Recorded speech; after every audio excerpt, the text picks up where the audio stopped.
तर good morning guys, good morning. कसे आहात सर्व? आय होप सर्व ठीक असाल. मित्रांनो, आज आहे आपल्या पासिंगचा दिवस. Finally avoiding road closure. काय चालू झालं?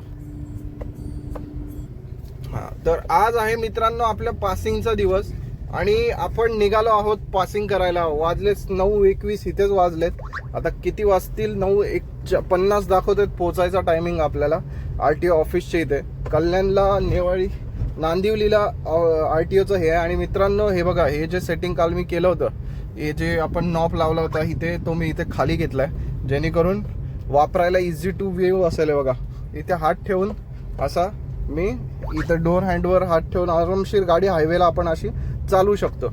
काही प्रॉब्लेम नाही त्याच्यासाठी. थोडं वरती पण होत होतं आणि हे बरोबर आहे. ॲक्च्युली इथे बरोबर आहे, पण बघूया, आपण ते करूया थोड्या वेळाने. वेळ भेटला तर इथे वरती लावून बघूया. पण मला हा एकदम बरोबर वाटतंय, कारण ह्याच्यामध्ये काय होतंय, थोडासा हात अजून खाली जातोय, म्हणजे असा हात मागे मागे मागे मागे हात जातोय असा. त्याच्यामुळे बाकी काय नाही. आणि चला जाऊया. बापरे, पोरांना ना काय खरंच सांगतोय, पॅरेंट्स लोक इतके उद्धार झालेत ना जीवाला. सोमवार आज विसरलोच. पहिलं जाऊन मंदिरात जाऊया. काय 5 मिनिटं अजून उशीर आहे आणि पाया पडून निघूया. चला. तर गाईज, पोचलोय आपण फायनली पासिंगच्या इथे. आणि मित्रांनो, मला होतंय दगदग आता, कारण एक विषय आहे. त्याच्यामुळे गाडीचे पेपर सगळे क्लिअर आहे, सगळे आहे. पण तो विषय क्लिअर झाला ना मगच सांगेन तुम्हाला काय काय नाही. हे बाबा उतरलाय, काय झालं याला, बघूया. पासिंग चालू झाली आहे आता. साहेब आलाय, 10 मिनिटात येईल बोलले होता तो साहेब. तो आता आलाय. आपण पोचलं एजंटला फोन केला. प्रिंटआउट वगैरे सगळे डॉक्युमेंट्स रेडी करून ठेवलेत, काही टेन्शन नाही. आता तो पोलीसवाले गाडी चालून बघतायत. चला बघूया कशी आहे प्रोसेस, काय आहे ते. तर गाईज, झाली आपल्या गाडीची पासिंग आणि लागलाय आपल्याला बांबू चांगलाच. पण नाही, म्हणजे जे विचार केला होता त्याच्याप्रमाणे थोडा कमीच लागला. कारण मित्रांनो, आता तुम्हाला सांगतो काय प्रॉब्लेम होता तो. मगाशी मी जर म्हटलं ना की माझा थोडंसं धगधग होत आहे, कारण चांगला झालं तर पास होईल व्यवस्थित, नाही तर गडबड होईल. पण फक्त आणि फक्त आपला RTO आला नव्हता ना, त्याच्यामुळे गडबड झाली. तर ठीक आहे, माझी पण चुकी झाली. काय झालं तुम्हाला सांगतो. माझ्या जे डॉक्युमेंट्स होते मी त्याला स्टेपलर केले नव्हते, असेच होते. त्याच्यामुळे झाली गडबड अशी की ते डॉक्युमेंट्स जेव्हा तो साहेब त्याला हातात देत होता तेव्हा ते पडले आणि मग ते गडबड झाली सगळी. तर ते लोक पण घाई गडबडच असतात. एवढ्या गाड्या हे करायच्या, खायचं काम नाही आहे टेस्टिंग करणं. तर सगळं त्या गोष्टी होत्या त्याच्यामुळे. तर झालं, ते दिलं मी त्याला डॉक्युमेंट्स वगैरे दिलं. आणि डॉक्युमेंट दिल्याच्या नंतर आहे ना मित्रांनो, मला वाटलं आता काय आहे काय नाही. नंतर तिथे मी त्यांना ते स्टॅपलर करून डॉक्युमेंट देऊन टाकले. त्यानंतर मग तिथले मित्र होते, त्यांच्याबरोबर फोनवर वगैरे बोलत बसला तो. माझ्याच फोनवरनं फोन लावून दिला होता, तर तो फोनवर बोलत वगैरे बसला. आणि तिकडचे लोक एवढे ॲरेगंट होता ना, तो आपला वेंडर होता तो चांगला होता, त्याच्यामुळे त्यांचं चांगलं होतं, त्याच्यामुळे चाललं. नाहीतर दुसरं कोण असतं ना, त्यांनी मला लटकवायच्याच हिशोबात घेतला होता, नाहीतर काम झालं नसतं माझं. तर म्हणजे ठसनमध्ये बघत होते माझ्याकडं, कारण एवढंच की स्टेपलर लावलं नसतं. पण जर त्यांनी ते केलं असतं ना, जर ठसनमध्ये केलं असतं काय, तर मी पण उलटा सुलटा घुसला असतो त्यांच्यामध्ये. एवढं पण मी तयारी ठेवली होती, कारण ज्या हिशोबाने ते बाकीच्या लोकांशी व्यवहार करत होते ना, इतकं ॲरोगंटली व्यवहार करत होते ना. तुम्ही पण लोक जर कोणी गेलं असेल पासिंगला तर बघितलं असेल, तिथं कसं आहे, राजी खुशी सगळं केलं तर होणार.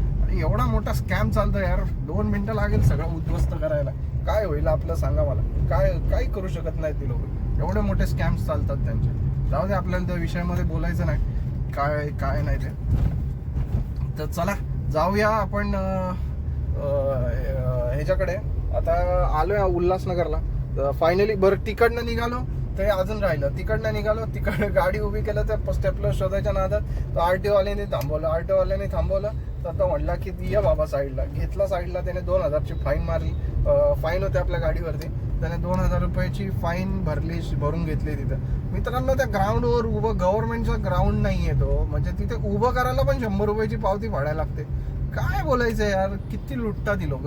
याला गव्हर्नमेंटनं खरंच खूप बेकार परिस्थिती करून ठेवली आहे. असं 100 रुपये म्हणजे गव्हर्नमेंटच्या कामाला जायला तुम्हाला गाडी लाईनीत लावायला 100 रुपये पार्किंग द्यायची, काय मतलब. आणि इतक्या गाड्या आहेत तिथे, जवळजवळ मित्रांनो रोजच्या कितीतरी गाड्या येतात तिथे, 400-500 गाड्या 100 रुपये प्रमाणे झाले किती. नो इन्व्हेस्टमेंट, काय नाही तिथे इन्व्हेस्टमेंट, काहीच नाही. 100 रुपये फक्त पावती बुक आहे. 4 आण्याची ती पावती देतात ती लोक. म्हणजे किती गाड्या रोज येतात आणि ते 25 दिवस आठवड्यातनं पासिंग, म्हणजे जेवढे 20 दिवस, म्हणजे किती पैसा झाला हा. काय म्हणजे किती मोठा काळा बाजारी आहे, विचार करा. पण ठीक आहे चला, मग ते दोन्ही पण गोष्टी मी करून घेतल्या. म्हटलं चला जाऊ दे, आता झालं आता काय करणार. तिथे बाकीचे लोक होते ते थोडंसं हे बघत होते, पण जसं ते आपला एजंट होता त्याचा होता, ओळखी होती, त्यामुळे झालं आपलं काम पटकन. म्हटलं त्यामुळे स्वतःचं पासिंग करायला स्वतः डोकं चालू नका, एजंट असेल तर बरं पडतं. त्यामुळे तर चला, आता सगळ्यात पहिलं तर गाडी सर्व्हिस करायची आणि नाश्ता केला नाही, गाडी सर्व्हिस करायची, धुवून घ्यायचे, कारण काल आपल्याला गाडी धुवून भेटली नाही कारण गर्दी खूप होती. आणि आज हे करतो काय, CNG टाकतो. CNG पण रिझर्वला लागली आपली, CNG टाकून घेतो आणि मग जेवण करूया आणि मग लॉगिंग करूया 4 वाजता, असा माझा विचार चाललाय. पुन्हा लावून बसायचं आहे, जर लागली तर ठीक आहे, नाही तर डायरेक्ट आता भूक लागली आहे, काय शूट नाही करणार, जाऊया आता डायरेक्ट घराकडं. चला, सर्व्हिसिंग करून जाण घरी, नाश्ता वगैरे करी, जेवण वगैरेच करणार डायरेक्ट आता 12 वाजता. आणि मग बघू कसं काय होतंय पुढचं नियोजन, तुम्हाला सांगतो. चला.